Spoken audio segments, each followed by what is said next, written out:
இமயமணியின் வந்து தேர்தல் அறிக்கை. நமது சங்க உறுப்பினர்களுக்கு பண்டிகை காலங்களில் சங்க பொருட்களை வாங்கி தருவதற்கு பதிலாக எழுத்தாளர் சங்கத்தில் சமீபத்தில் நடைமுறைப்படுத்தியது போல் அதற்குண்டான பணம் அவரவர் வங்கி கணக்கில் செலுத்தப்படும். ஏன்னா அதில் எதுவும் தப்பு வந்துடக்கூடாதுன்னு சொல்லிட்டு எழுத்தாளர் சங்கத்தில் அதை ஆரம்பித்தப்போ எல்லாத்துக்குமே அது ரொம்ப உதவியாக இருந்தது. இதில் எந்த தப்பும் நடக்கிறதுக்கு சான்ஸ் இல்லைன்னு எல்லாருமே ரொம்ப பாராட்டினாங்க. அது வந்து நமக்கு இயக்குனர் சங்கத்திலையும் நடைமுறைப்படுத்தப்படும். அடுத்தது, தேர்தலில் நிற்பதற்கு நன்கொடை வசூலிப்பதில் அனைத்து உறுப்பினர்களும் தேர்தலில் நிற்க நியாயமான கட்டணத்தை நிர்ணயிப்போம். ஏன்னா இந்த தடவையே வந்து தேர்தலில் நிற்கக்கூடாதுங்கிறதுக்காகவே ஒரு அமௌண்ட் ஃபிக்ஸ் பண்ணிட்டாங்க. அப்போ எல்லோரும் சாதாரண சாமானிய ஆளுகள் வர்றதுங்கிறது ரொம்ப கஷ்டமான சமாச்சாரம். அதே மாதிரி சங்க உறுப்பினர்கள் கூட நான் இப்போ இல்லை, ரொம்ப நாளைக்கு முன்னாலேயே ஜனநாதன் எல்லாம் அவங்கெல்லாம் வந்து கமலா தேட்டரில் ஒரு மீட்டிங் போட்டப்போ ஒரு இதை சென்னையை நோக்கி சினிமாவை நோக்கி வர்ற அசிஸ்டன்ட் டைரக்டர்கள் வந்து அவ்வளவு சிரமத்துக்கு ஆளாகி ஒவ்வொருத்தரும் அவர் எதிர்நீச்சல் போட்டு தான் சினிமாவில் வர வேண்டியிருக்குது. ஸோ அவங்க ஒவ்வொரு நாளும் ஒரு டீ பண்ணுக்கே அவங்க அலமோதிட்டு இருக்கும்போது சாப்பாடுங்கிறது எவ்வளோ பெரிய பிரச்சனையாக இருக்கும். அதனால் நீங்கள் 10,000 15,000ங்கிறதெல்லாம் ரொம்ப அதிகமாக இருக்கும், கொஞ்சம் குறையுங்க, கொஞ்சம் குறைச்சி மெம்பர் ஆகிறதுக்கு வந்து கட்டணம் நிர்ணயிக்கிறோம் அப்படி சொல்லி முதலே சொல்லியிருந்தோம். ஸோ அப்படி இருக்கும்போது இப்போ தேர்தல் நிற்கிறதுக்கு இவ்வளோ இருக்குது அப்படிங்கிறத வந்து அதையும் அடுத்தட வந்து ஒரு நியாயமான முறையில் நிர்ணயிப்போம். உறுப்பினர்களுக்கு வழங்கப்படும் எந்த ஒரு நலத்திட்டங்களும் செய்த பிறகு அந்த மாத இறுதியில் அந்த நலத்திட்டத்தின் வரவு செலவு கணக்குகள் ரசீதுடன் உறுப்பினர்களுக்கு ஒளிவு மறைவின்றி தெரிவிக்கப்படும். என்னென்னா ரொம்ப ஆற போட்டு அதெல்லாம் மறந்து போய் அதுக்கப்புறம் என்றைக்கு இது நடந்ததா அப்படின்னு கேட்குறத விட இப்போ போன வாரம் நடந்தது, போன மாதம் நடந்தது அப்படின்னு சொன்னோம்னா அது என்ன நடந்தது அப்படிங்கிறத ரசீதோடு எல்லாத்துக்கும் விளக்கமாக சொல்லிடணுன்னு. அப்புறம் நமது சங்கத்தின் நிதிநிலையை உயர்த்தவும் சங்க உறுப்பினர்களுக்கு வேலை வாய்ப்பு வழங்கவும் கேண்டிஸ் என்ற பெயரிலேயே யூடியூப் சேனல் தொடங்கப்படும். இது நியாயமாக சங்கத்தில் ரொம்ப நாளைக்கு முன்னாலேருந்தே செஞ்சுருக்கணும். ஏன்னா இயக்குநர்கள் சங்கம் அப்படின்னா நிறைய இயக்குநர்கள் வர்றதுக்கு என்னென்ன வாய்ப்புகள் உண்டாக்கி கொடுக்க முடியுமோ அதை முதலேருந்தே உண்டாக்கி கொடுக்க மிஸ் பண்ணியிருக்கோம். அட்லீஸ்ட் இப்போது விஞ்ஞான வளர்ச்சியில் இது எல்லாமே வந்ததுக்கப்புறம் வந்து நம்ம யூடியூப் மூலமாக வந்து நிறைய பேர் வர்றதுக்கான வாய்ப்பு, அது மூலமாக வந்து சங்கத்துக்கும் பெரிய பொருளாதார ரீதியாகவும் ரொம்ப உதவியாக இருக்கும். நமது சங்கத்தில் மூத்த உறுப்பினர்களுக்கு மாதந்தோறும் வழங்கப்படும் ரூபாய் 1000 பென்ஷன் தொகையை மேலும் உயர்த்துவது குறித்து நடவடிக்கை எடுக்கப்படும். அதற்கேற்ப சங்கத்தின் நிதி நிலைமை உயர்த்தவும் ஆவணம் செய்வோம். நமது சங்க உறுப்பினர்களின் நீண்ட நாள் கனவான குடியிருக்க வீட்டுமனை திட்டம் கூடிய விரைவில் செயல்படுத்தப்படும். இது ரொம்ப நாளாக கனவாக இருந்துட்டு இருக்கு. நம்ம பேரில் நனவாகிறதுக்கு உண்டான முயற்சிகளை கண்டிப்பாக செய்வோம். திரைப்படங்களில் வேலை செய்த அனைத்து உறுப்பினர்களுக்கும் அந்த படத்தின் சென்சாருக்கு முன் அவர்களுக்கு பேசப்பட்ட ஊதியத்தை செட்டில் செய்ய உறுதி செய்யப்படும். ஸோ இது சங்கமே வந்து அந்த முயற்சியில் வந்து உடனுக்குடனே வந்து அவங்களுக்கு படம் முடிஞ்சு சென்சார் அப்பவே வந்து எல்லாத்துக்கும் வழங்குறதுக்கான ஏற்பாடு பண்ணுறது ரொம்ப சிறப்பான ஒரு சமாச்சாரம். சங்கம் வழி சம்பளம் உறுதி செய்வது மட்டுமல்லாமல் நமது சங்கத்தில் உறுப்பினர் அல்லாதவர்கள் படப்பிடிப்புகளில் வேலை செய்யவே முடியாது என்ற தீர்மானமான நிலையை உருவாக்குவோம்.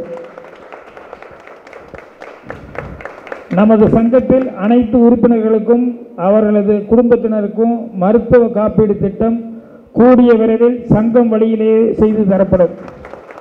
ஒரு டைமில் இது நல்லபடியாக செயல்பட்டிருந்தது, அதுக்கப்புறம் நடுவில் பிரேக் ஆயிடுச்சு.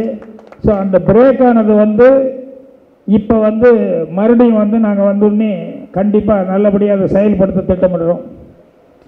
நமது சங்க உறுப்பினர்கள் இறப்பு நிதியை உறவுகளுக்கு உதவுவோம் என்ற திட்டத்தின் மூலம் குறைந்தபட்சம் ரூபாய் 1 லட்சம் நிதி அளிக்க ஏற்பாடு செய்யப்படும். உறுப்பினர்களோ பெற்றோர்களோ இயற்கை எய்தினால் சங்கத்திற்கு செய்தி அறிவிக்கப்பட்டவுடன் உடனடியாக உறுப்பினர்களின் வங்கிக் கணக்கில் ரூபாய் 5000 செலுத்தப்படும். தற்போது புதிதாக வந்துள்ள ஓடிடி தளங்கள் பெரிய நடிகர் நடிகைகள் இன்றி கதைகள் அடிப்படையிலேயே படங்களை தேர்வு செய்து ஒளிபரப்புகிறது. நமது சங்கம் கதைக்கு அதை தேர்வு செய்வதற்குண்டான ஒரு குழு அமைத்து நமது உறுப்பினர்களின் கதைகளை தேர்வு செய்து புதுமுக இயக்குநர்கள் அவங்களுக்கு வாய்ப்பு கொடுத்து அவங்க மூலம் இயக்கி தயாரிக்கிறதுக்கு சங்கத்தினால் முடிஞ்ச உதவிகளை எல்லாம் செய்யும். இதனால் தொடர்ந்து நிறைய உதவி இயக்குநர்கள் இயக்குநர்கள் ஆகிறதுக்கான ஒரு வாய்ப்பு இருக்கு. நியாயமாக நமக்கு ரொம்ப நாளைக்கு முன்னாலேயே நான் ஒரு தடவை சங்கத்துக்கு போனப்போ அங்கே 5 கேமரா இருக்குது, எடிட்டிங்க்கு எல்லா ஃபெசிலிட்டிஸ் இருக்குது, அது போக லைட்டிங் இதுக்கு இது எல்லாமே எஸ்ஆர்எம் அவர்கள் மேலே தேட்டருக்கு இல்லை தேட்டர் எல்லாம் எடுத்ததுக்கப்புறம் ப்ரொஜெக்ஷனு எடுக்கிறதுக்கு உண்டான சமாச்சாரங்கள் இதெல்லாம் இருந்தது. அதனால் எனக்கு ரொம்ப அப்போ ரொம்ப சந்தோஷப்பட்டேன். பரவாயில்ல, இதெல்லாம் எஸ்ஆர்எம்லேருந்து அவங்க கொடுத்துருக்காங்க போது இது மூலமாக நிறைய அசிஸ்டன்ட் டைரக்டர்ஸ்கள் நிறைய குறும்படங்கள் பண்ணி அது மூலமாக நிறைய பேர் டைரக்டர் ஆகிறதுக்கான வாய்ப்பு இருக்குது. அதனால் இது ரொம்ப நல்லா இருக்குது இந்த ஸ்கீம் அப்படின்னு சொல்லிட்டு சந்தோஷப்பட்டுட்டு இருந்தேன். ஆனால் அதுக்கப்புறம் ஒவ்வொரு நாளும் நம்ம சங்கத்திலேருந்து யாராவது குறும்படம் பண்ணி டைரக்டர் ஆவாங்களான்னு பார்த்தா ஒருத்தரையும் காணோம். என்ன ஆச்சு அந்த கேமராக்கள் அப்படின்னு எல்லாம் கேட்கும்போது அப்புறம் அந்த கேமராக்கள் எல்லாம் என்னென்னா இங்கே 500 ரூபாய்க்கு வாடகைக்கு எடுத்துகிட்டு போய் வெளியே 5000 ரூபாய்க்கு விட்டுட்டுருக்காங்க சார், அப்படியெல்லாம் ஆகிப்போச்சு அப்படிங்கிற மாதிரி எல்லாம் கம்ப்ளைண்ட் வந்தது. ஸோ நமக்கு உதவி கிடைச்சும் அதை கரெக்டாக சங்கம் பயன்படுத்திக்காமல் இருந்ததுனால நிறைய இயக்குநர்கள் வர்றதுக்கான வாய்ப்புகள் இல்லாமல் போயிடுச்சு. இனிமேல் அது இல்லாத அளவுக்கு நிறைய அசிஸ்டன்ட் டைரக்டர்ஸ் எல்லாம் டைரக்டர்ஸ் ஆகிறதுக்கு அதுக்குண்டான ஏற்பாடுகளை பண்ணுவோம்.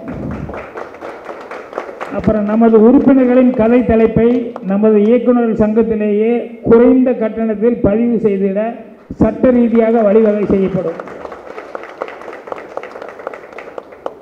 நமது சங்கம் மூலம் வருடந்தோறும் அந்த வருடத்தின் சிறந்த படங்கள், சிறந்த நடிகர்கள், சிறந்த தொழில்நுட்ப கலைஞர்கள் தேர்வு செய்யப்பட்டு டாண்டிஸ் விருது வழங்கும் விழா நடத்தப்படும். என்னென்னா நமக்கு நிறையா பத்திரிகையிலிருந்து வேறு நிறையா ஊடகங்கள் அது மூலமாக நம்ம டைரக்ட் பண்ணவங்க, நம்ம டெக்னீஷியன், நம்ம படங்களை அவங்க தேர்ந்தெடுத்து அவங்க கௌரவம் கொடுத்துட்ருக்காங்க. அது ரொம்ப சந்தோஷமான மகிழ்ச்சியான ஒரு சமாச்சாரம் தான். ஆனால் நம்மை நாமே கௌரவப்படுத்திக்கிறதுங்கிறது ரொம்ப முக்கியம். அதுக்கு தான் நம்மளே அந்த மாதிரி ஒரு அவார்டு அது நடத்தி எல்லாத்துக்கும் பண்ணணும் அப்படின்னு சொல்லிட்டு அப்புறம் அதில் பெரிய டைரக்டர்ஸு, பெரிய சீஃப் டெக்னீஷியன்ஸ் மட்டுமே கௌரவிக்கப்பட்டால் மட்டும் பத்தாது. என்னென்னா எல்லாருக்குமே அசிஸ்டன்ஸ் அப்படிங்கிறது ரொம்ப இம்பார்ட்டண்ட். கேமராமேன்லேருந்து டைரக்டர்லேருந்து எல்லாத்துக்கும் அசிஸ்டன்ஸ் ரொம்ப. ஸோ அதனால் அந்த உதவி இயக்குநர்கள் அவங்க எல்லாருக்குமே அவங்களுக்கும் விருது வழங்கி கௌரவிக்கப்படும், டைரக்டருக்கு மட்டும் இல்லாமல். அப்புறம் கல்வி உதவித்தொகை வகுப்பு 1லிருந்து 5 வரை ரூபாய் 5000ஆகவும், வகுப்பு 6லிருந்து 8 வரை ரூபாய் 7500ஆகவும், 9 வகுப்பு முதல் 12 வரை ரூபாய் 10,000ஆகவும், கல்லூரி படிப்புகளுக்கு ரூபாய் 15,000ஆகவும் வழங்கப்படும்.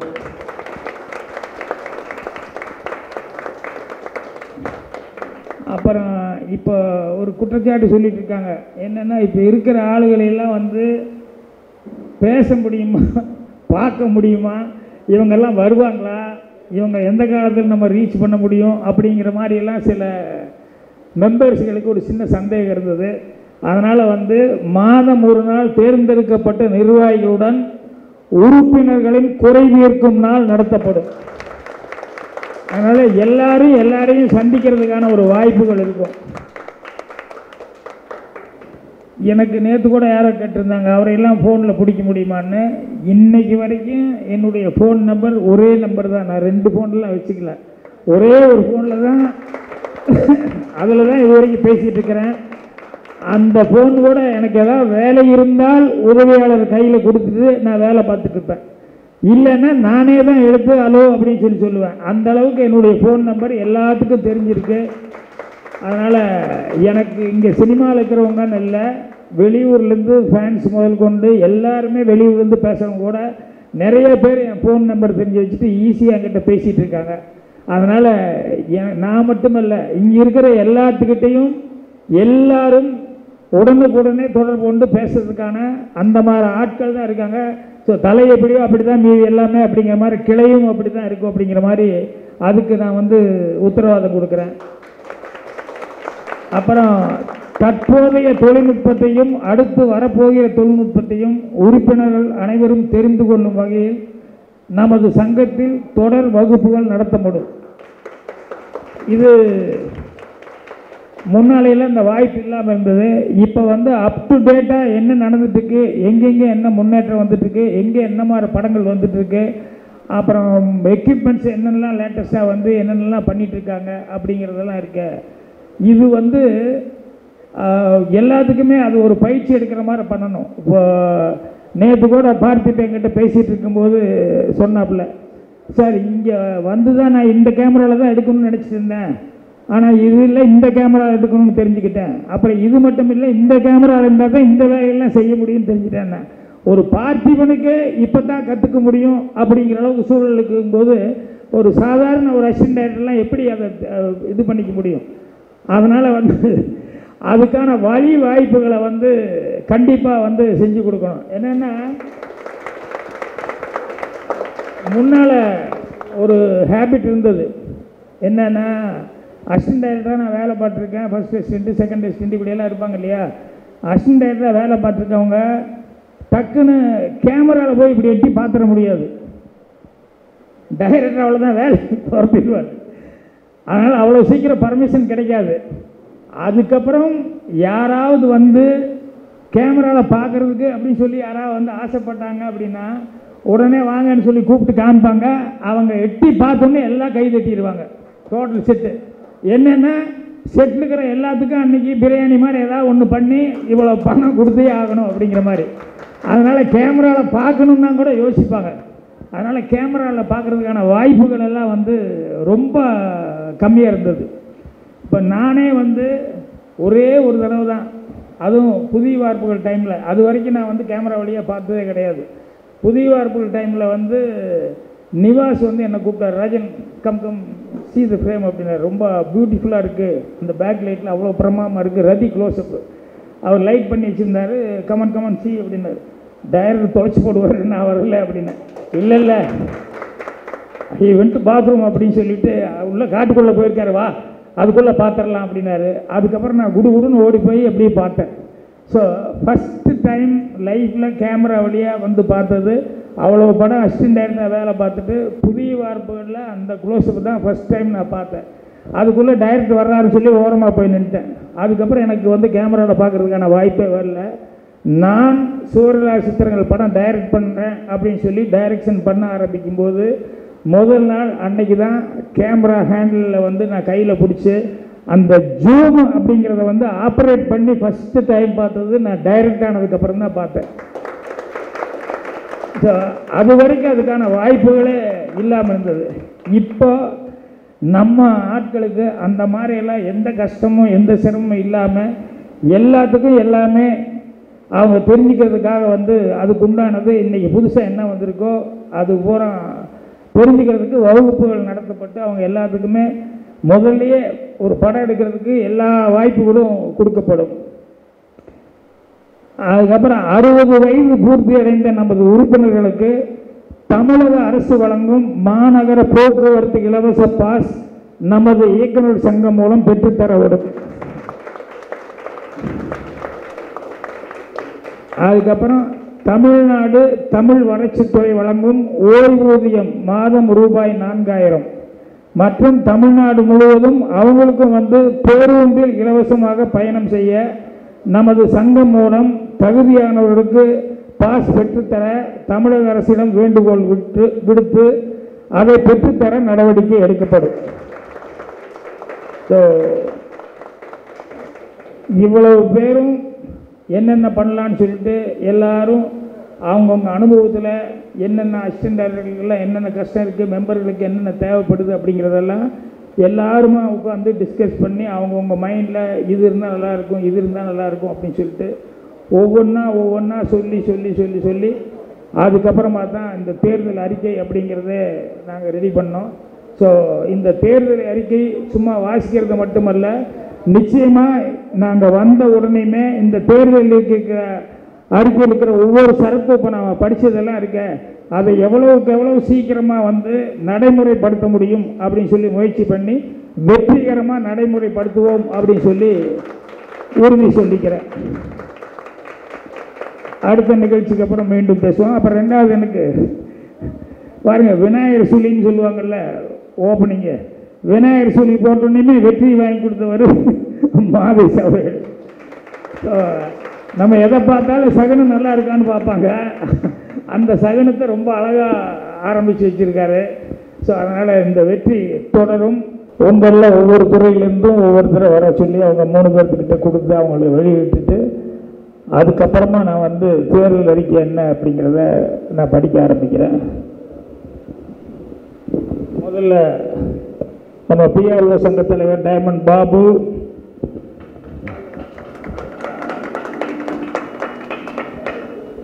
அப்புறம் யூடியூப் திரு ஆபிரகாம் அவர்கள், அப்புறம் ஜெயாதி சுந்தர் அவர்கள் 3 பேர் வந்தாங்கன்னா அவளுக்கு இதை முதல்ல கொடுத்துட்டு அதுக்கப்புறமா நான் அறிக்கையை பற்றி படிக்கிறேன். இதுக்கு முன்னாலேயே எதிரணியில் எப்படியோ மோப்பம் பிடிச்சி அவங்க இதில் இருக்கிற ஒரு சரத்தை எடுத்துட்டு அதை கேள்வியெல்லாம் கேட்டு நிறையா லெட்டர்லாம் மற்றவங்க மூலமாகலாம் கேட்டுக்கிட்டு இருந்தாங்க. அப்புறம் அதுக்கு பதிலெல்லாம் சொல்லிக்கிட்டு இருந்தோம். ஸோ எப்படி எங்களுக்கு முன்னால் அவங்க வந்து எங்களை எவ்வளோ தூரம் அவங்க ஃபாலோ பண்ணிகிட்ருக்காங்க அப்படிங்கிறது ரொம்ப மகிழ்ச்சியான சமாச்சாரம் தான். நம்மளை ஃபாலோ பண்ணுறாங்க அப்படிங்கிறது. இமயமணியின் வந்து தேர்தல் அறிக்கை. நமது சங்க உறுப்பினர்களுக்கு பண்டிகை காலங்களில் சங்க பொருட்களை வாங்கி தருவதற்கு பதிலாக எழுத்தாளர் சங்கத்தில் சமீபத்தில் நடைமுறைப்படுத்தியது போல் அதற்குண்டான பணம் அவரவர் வங்கி கணக்கில் செலுத்தப்படும். ஏன்னா அதில் எதுவும் தப்பு வந்துடக்கூடாதுன்னு சொல்லிட்டு எழுத்தாளர் சங்கத்தில் அதை ஆரம்பித்தப்போ எல்லாத்துக்குமே அது ரொம்ப உதவியாக இருந்தது. இதில் எந்த தப்பும் நடக்கிறதுக்கு சான்ஸ் இல்லைன்னு எல்லாருமே ரொம்ப பாராட்டினாங்க. அது வந்து நமக்கு இயக்குனர் சங்கத்திலையும் நடைமுறைப்படுத்தப்படும். அடுத்தது, தேர்தலில் நிற்பதற்கு நன்கொடை வசூலிப்பதில் அனைத்து உறுப்பினர்களும் தேர்தலில் நிற்க நியாயமான கட்டணத்தை நிர்ணயிப்போம். ஏன்னா இந்த தடவையே வந்து தேர்தலில் நிற்கக்கூடாதுங்கிறதுக்காகவே ஒரு அமௌண்ட் ஃபிக்ஸ் பண்ணிட்டாங்க. அப்போது எல்லோரும் சாதாரண சாமானிய ஆளுகள் வர்றதுங்கிறது ரொம்ப கஷ்டமான சமாச்சாரம்.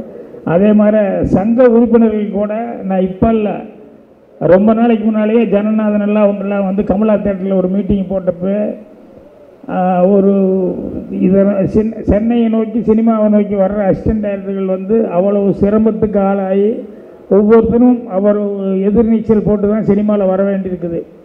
ஸோ அவங்க ஒவ்வொரு நாளும் ஒரு டீ பண்ணுக்கே அவங்க அலமோதிட்டு இருக்கும்போது சாப்பாடுங்கிறது எவ்வளோ பெரிய பிரச்சனையாக இருக்கும். அதனால் நீங்கள் 10,000 15,000ங்கிறதெல்லாம் ரொம்ப அதிகமாக இருக்கும், கொஞ்சம் குறையுங்க, கொஞ்சம் குறைச்சி மெம்பர் ஆகிறதுக்கு வந்து கட்டணம் நிர்ணயிக்கிறோம் அப்படி சொல்லி முதலே சொல்லியிருந்தோம்.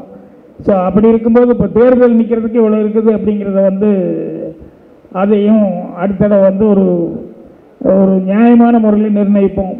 உறுப்பினர்களுக்கு வழங்கப்படும் எந்த ஒரு நலத்திட்டங்களும் செய்த பிறகு அந்த மாத இறுதியில் அந்த நலத்திட்டத்தின் வரவு செலவு கணக்குகள் ரசீதுடன் உறுப்பினர்களுக்கு ஒளிவு மறைவின்றி தெரிவிக்கப்படும். என்னென்னா ரொம்ப ஆற போட்டு அதெல்லாம் மறந்து போய் அதுக்கப்புறம் என்றைக்கு இது நடந்ததா அப்படின்னு கேட்குறத விட இப்போ போன வாரம் நடந்தது, போன மாதம் நடந்தது அப்படின்னு சொன்னோம்னா அது என்ன நடந்தது அப்படிங்கிறத ரசீதோடு எல்லாத்துக்கும் விளக்கமாக சொல்லிடணுன்னு. அப்புறம் நமது சங்கத்தின் நிதிநிலையை உயர்த்தவும், சங்க உறுப்பினர்களுக்கு வேலை வாய்ப்பு வழங்கவும், டேண்டிஸ் என்ற பெயரிலேயே யூடியூப் சேனல் தொடங்கப்படும். இது நியாயமாக சங்கத்தில் ரொம்ப நாளைக்கு முன்னாலேருந்தே செஞ்சுருக்கணும். ஏன்னா இயக்குநர்கள் சங்கம் அப்படின்னா நிறைய இயக்குநர்கள் வர்றதுக்கு என்னென்ன வாய்ப்புகள் உண்டாக்கி கொடுக்க முடியுமோ அதை முதலேருந்தே உண்டாக்கி கொடுக்க மிஸ் பண்ணியிருக்கோம். அட்லீஸ்ட் இப்போது விஞ்ஞான வளர்ச்சியில் இது எல்லாமே வந்ததுக்கப்புறம் நம்ம யூடியூப் மூலமாக நிறைய பேர் வர்றதுக்கான வாய்ப்பு, அது மூலமாக சங்கத்துக்கும் பெரிய பொருளாதார ரீதியாகவும் ரொம்ப உதவியாக இருக்கும். நமது சங்கத்தில் மூத்த உறுப்பினர்களுக்கு மாதந்தோறும் வழங்கப்படும் ரூபாய் 1000 பென்ஷன் தொகையை மேலும் உயர்த்துவது குறித்து நடவடிக்கை எடுக்கப்படும். அதற்கேற்ப சங்கத்தின் நிதி நிலைமை உயர்த்தவும் ஆவணம் செய்வோம். நமது சங்க உறுப்பினர்களின் நீண்ட நாள் கனவான குடியிருக்க வீட்டுமனை திட்டம் கூடிய விரைவில் செயல்படுத்தப்படும். இது ரொம்ப நாளாக கனவாகவே இருந்துட்டு இருக்கு. நம்ம பேரில் நனவாகிறதுக்கு உண்டான முயற்சிகளை கண்டிப்பாக செய்வோம். திரைப்படங்களில் வேலை செய்த அனைத்து உறுப்பினர்களுக்கும் அந்த படத்தின் சென்சாருக்கு முன் அவர்களுக்கு பேசப்பட்ட ஊதியத்தை செட்டில் செய்ய உறுதி செய்யப்படும். இது சங்கமே அந்த முயற்சியில் உடனுக்குடனே அவங்களுக்கு படம் முடிஞ்சு சென்சார் அப்பவே எல்லாத்துக்கும் வழங்குறதுக்கான ஏற்பாடு பண்ணுறது ரொம்ப சிறப்பான ஒரு சமாச்சாரம். சங்கம் வழி சம்பளம் உறுதி செய்வது மட்டுமல்லாமல் நமது சங்கத்தில் உறுப்பினர் அல்லாதவர்கள் படப்பிடிப்புகளில் வேலை செய்யவே முடியாது என்ற தீர்மானமான நிலையை உருவாக்குவோம். நமது சங்கத்தில் அனைத்து உறுப்பினர்களுக்கும் அவர்களது குடும்பத்தினருக்கும் மருத்துவ காப்பீடு திட்டம் கூடிய விரைவில் சங்கம் வழியிலேயே செய்து தரப்படும். ஒரு டைமில் இது நல்லபடியாக செயல்பட்டிருந்தது, அதுக்கப்புறம் நடுவில் பிரேக் ஆயிடுச்சு. ஸோ அந்த பிரேக் ஆனது இப்போ மறுபடியும் நாங்கள் வந்தோடனே கண்டிப்பாக நல்லபடியாக அதை செயல்படுத்த திட்டமிடுறோம். நமது சங்க உறுப்பினர்கள் இறப்பு நிதியை உறவுகளுக்கு உதவுவோம் என்ற திட்டத்தின் மூலம் குறைந்தபட்சம் ரூபாய் 1 லட்சம் நிதி அளிக்க ஏற்பாடு செய்யப்படும்.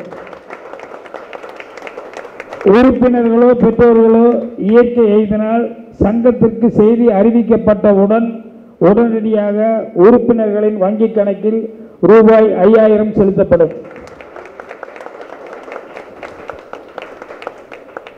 தற்போது புதிதாக வந்துள்ள ஓடிடி தளங்கள் பெரிய நடிகர் நடிகைகள் இன்றி கதைகள் அடிப்படையிலேயே படங்களை தேர்வு செய்து ஒளிபரப்புகிறது. நமது சங்கம் கதைக்கு அதை தேர்வு செய்வதற்குண்டான ஒரு குழு அமைத்து நமது உறுப்பினர்களின் கதைகளை தேர்வு செய்து புதுமுக இயக்குநர்கள் அவங்களுக்கு வாய்ப்பு கொடுத்து அவங்க மூலம் இயக்கி தயாரிக்கிறதுக்கு சங்கத்தினால் முடிஞ்ச உதவிகளை எல்லாம் செய்யும்.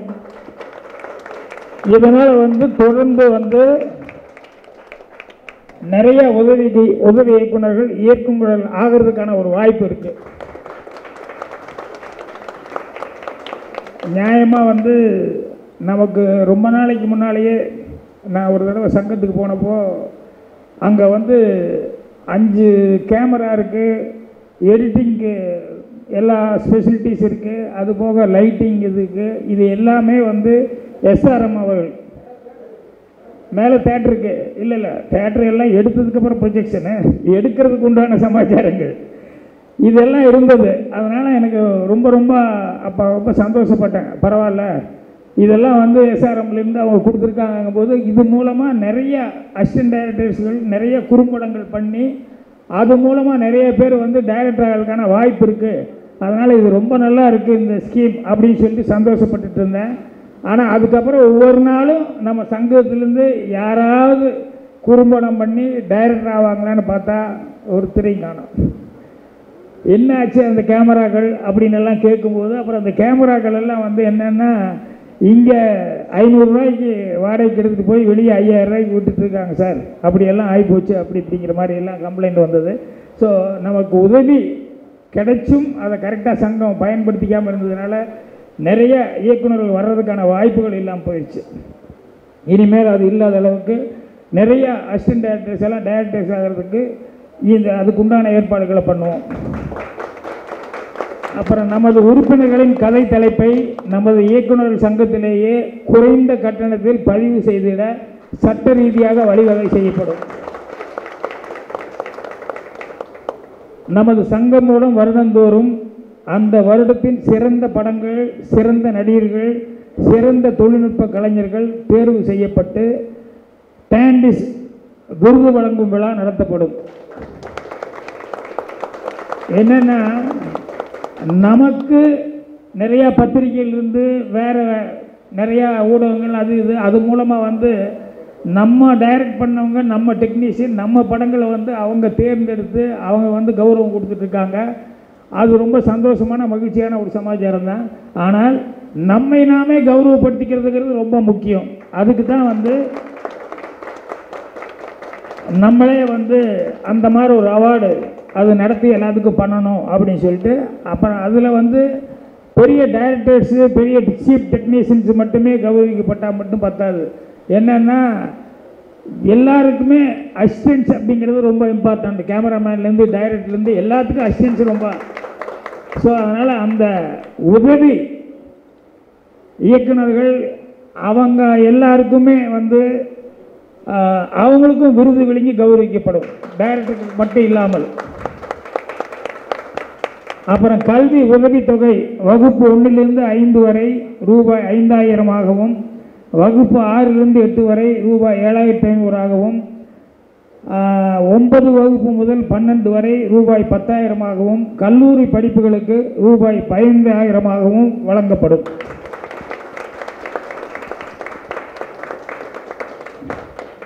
அப்புறம் இப்போ ஒரு குற்றச்சாட்டு சொல்லிட்டு இருக்காங்க. என்னென்னா, இப்போ இருக்கிற ஆளுகளெல்லாம் பேச முடியுமா, பார்க்க முடியுமா, இவங்கெல்லாம் வருவாங்களா, இவங்க எந்த காலத்தில் நம்ம ரீச் பண்ண முடியும் அப்படிங்கிற மாதிரியெல்லாம் சில மெம்பர்ஸ்களுக்கு ஒரு சின்ன சந்தேகம் இருந்தது. அதனால் மாதம் ஒரு நாள் தேர்ந்தெடுக்கப்பட்ட நிர்வாகிகளுடன் உறுப்பினர்களின் குறை தீர்க்கும் நாள் நடத்தப்படும். அதனால் எல்லாரையும் சந்திக்கிறதுக்கான ஒரு வாய்ப்புகள் இருக்கும். எனக்கு நேற்று கூட யாரோ கேட்டிருந்தாங்க, அவரையெல்லாம் ஃபோனில் பிடிக்க முடியுமான்னு. இன்றைக்கு வரைக்கும் என்னுடைய ஃபோன் நம்பர் ஒரே நம்பர் தான். நான் 2 ஃபோன்லாம் வச்சுக்கல, ஒரே ஒரு ஃபோனில் தான், அதில் தான் இது வரைக்கும் பேசிகிட்டு இருக்கிறேன். அந்த ஃபோன் கூட எனக்கு ஏதாவது வேலை இருந்தால் உதவியாளர் கையில் கொடுத்துட்டு நான் வேலை பார்த்துட்ருப்பேன். இல்லைன்னா நானே தான் எடுத்து ஹலோ அப்படின்னு சொல்லுவேன். அந்த அளவுக்கு என்னுடைய ஃபோன் நம்பர் எல்லாத்துக்கும் தெரிஞ்சிருக்கு. அதனால் எனக்கு இங்கே சினிமாவில் இருக்கிறவங்கன்னு இல்லை, வெளியூர்லேருந்து ஃபேன்ஸ் முதல் கொண்டு எல்லாருமே வெளியூர்லேருந்து பேசுகிறவங்க கூட நிறைய பேர் என் ஃபோன் நம்பர் தெரிஞ்சு வச்சுட்டு ஈஸியாக என்கிட்ட பேசிகிட்டு இருக்காங்க. அதனால் நான் மட்டுமல்ல, இங்கே இருக்கிற எல்லாத்துக்கிட்டையும் எல்லாரும் உடனுக்குடனே தொடர்பு கொண்டு பேசுறதுக்கான அந்த மாதிரி ஆட்கள் தான் இருக்காங்க.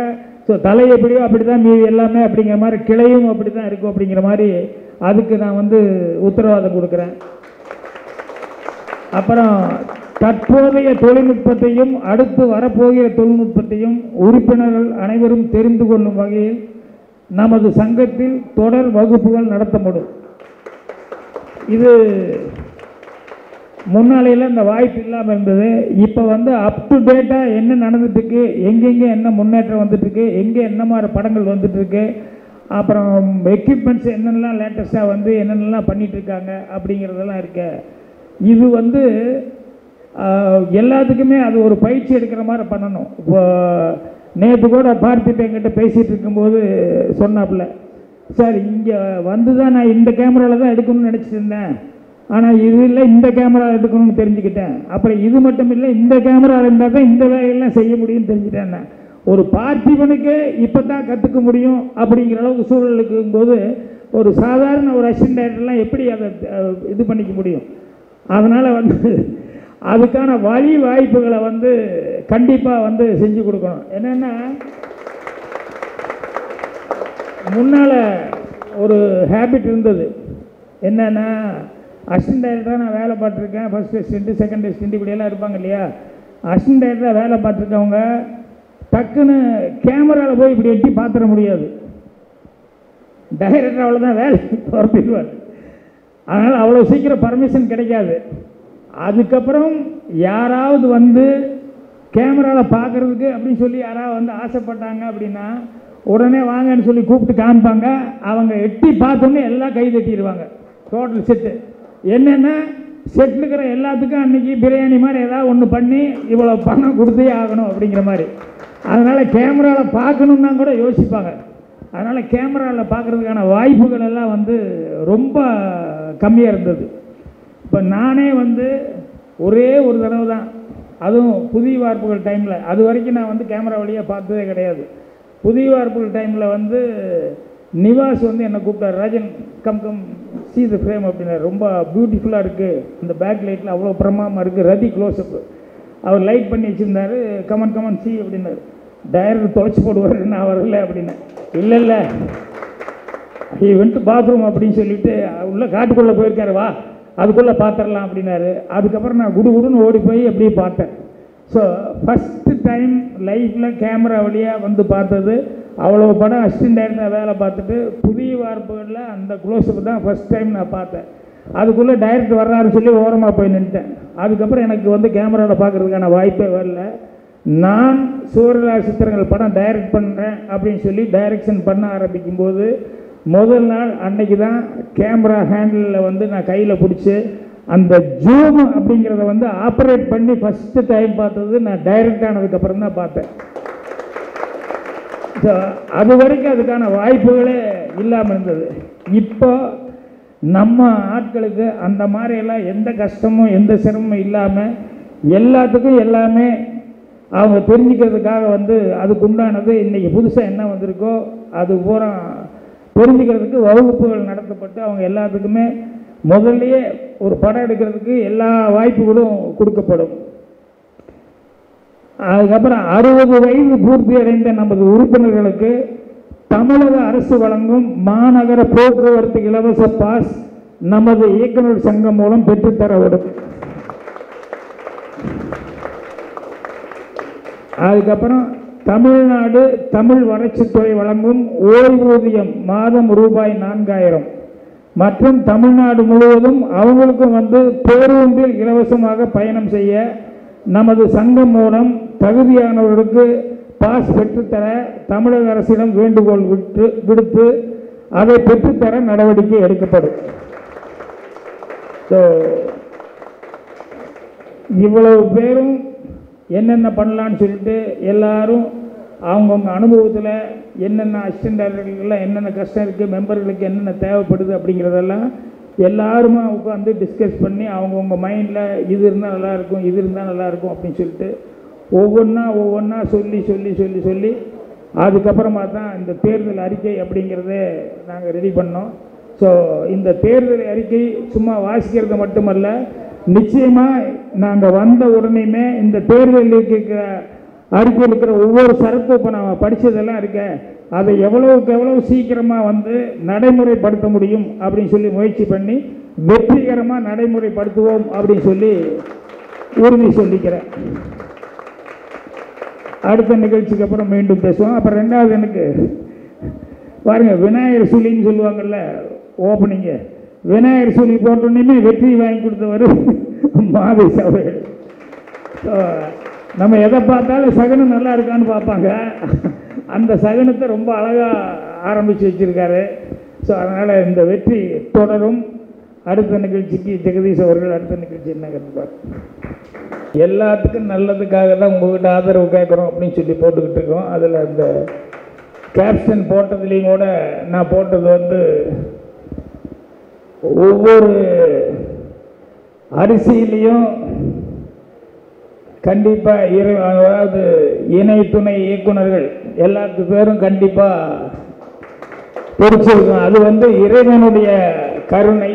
ஆனால் அந்த அரிசியை அவங்கவுங்களே வீட்டில் சேகரிக்கிறதுக்கு வழிவகுத்து கொடுக்க வேண்டியது எங்களுடைய அணியின் கடமை அப்படிங்கிற மாதிரி தான் எழுதியிருந்தோம். அதே மாதிரி முதல் தடவை நான் பேசும்போதும் சொன்னேன், நாங்கள் வந்து அதை பண்ணுறோம் இதை பண்ணுறோன்னு சொல்லல, மீன் பிடிக்கிறதுக்கு தூண்டிலுக்கு ஏற்பாடு பண்ணுறோம், உங்கள் சாமர்த்தியம் போல் நீங்கள் மீன் பிடிச்சிக்கலாம் அப்படின்ட்டு அவங்கவுங்க உழைப்பை நம்புங்க அப்படிங்கிறத சொல்லியிருந்தேன்.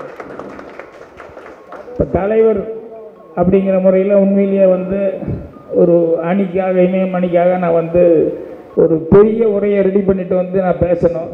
ஆனால் அது அந்த அளவுக்கு பெரிய உரை வந்து நிகழ்த்துற அளவுக்கு அதாவது அணி சம்மந்தப்பட்டதா தேர்தல் சம்மந்தப்பட்டதா சொல்கிறதுக்கு இல்லாத அளவுக்கு அந்த தேர்தல் விதிமுறை வந்து எங்களுக்கு இடம்பெறல. அதுதான் வந்து ஜெகன் சொல்லிக்கிட்டு இருந்தார்.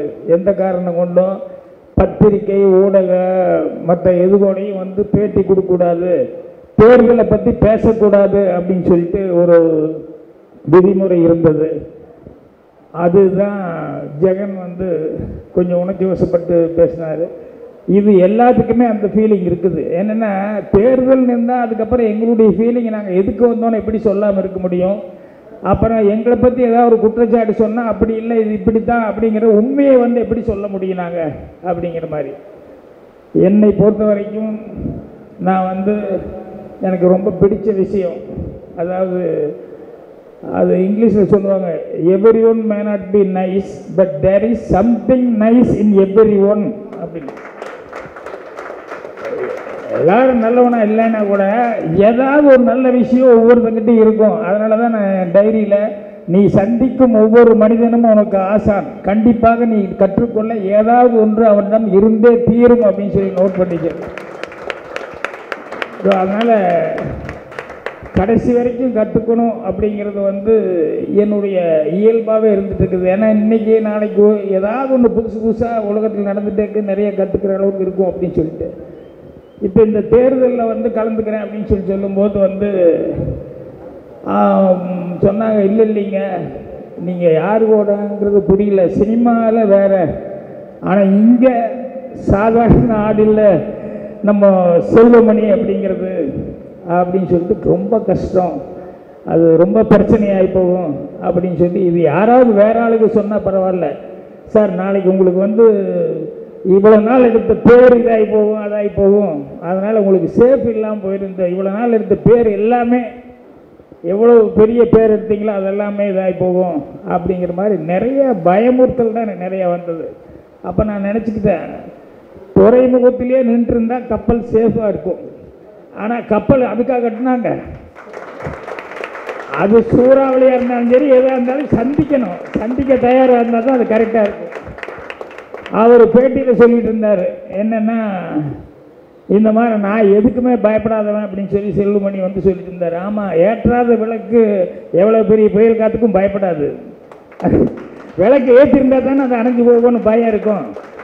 அதை பார்த்து எதுக்கு சொல்கிறேன்னா, அவருக்கு வந்து எதுவுமே கிடையாது. நம்மெல்லாம் ஒரு பயம் ஒரு வெக்கம், ஐயோ சூடு சொரணமா ஏதாவது ஒரு பிரச்சனை இல்லாமல் மாட்டிக்கிட்டால் நமக்கு ரொம்ப கேவலமாகி போகணும். எதுவுமே இல்லாதவனுக்கு என்ன பயம்?